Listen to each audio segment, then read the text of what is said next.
मुख्यमंत्री लाडकी बहीण योजना याच्यामध्ये भरपूर अशा महिला आहेत ज्यांना वडीलही नाही, ज्यांना पतीही नाही.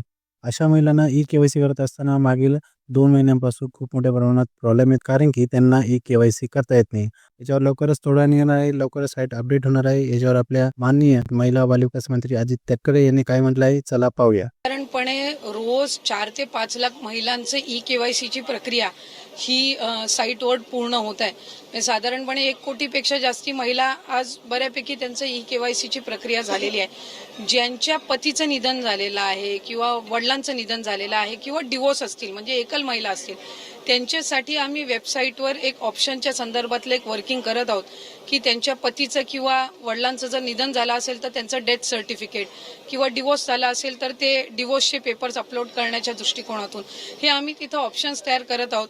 त्यासाठी वेबसाईटमध्ये ज्या काही त्या पेजवर ज्या काही बदल करण्याची गरज आहे त्याची प्रक्रिया ही आम्ही सुरू करत आहोत. त्यामुळे साधारणपणे ज्या सर्व पात्र महिला आहेत त्या लाभापासून वंचित राहता कामा नये या दृष्टिकोनातून आम्ही काम करत आहोत. बघा, अशा प्रकारे मृत्यू प्रमाणपत्र आणि घटस्फोट प्रमाणपत्र अशा प्रकारचे 2 ऑप्शन देण्यात येणार आहे. त्याच्यामुळे ज्या लाडक्या बहिणी ज्या आतापर्यंत या कारणामुळे के-वाय-सी करू शकला नाही, आता त्याही के-वाय-सी करू शकणार आहे. आणि अशाच इन्फॉर्मेटिव्ह व्हिडिओसाठी आमच्या सचिन देशमुख चॅनलला सबस्क्राईब करा. धन्यवाद.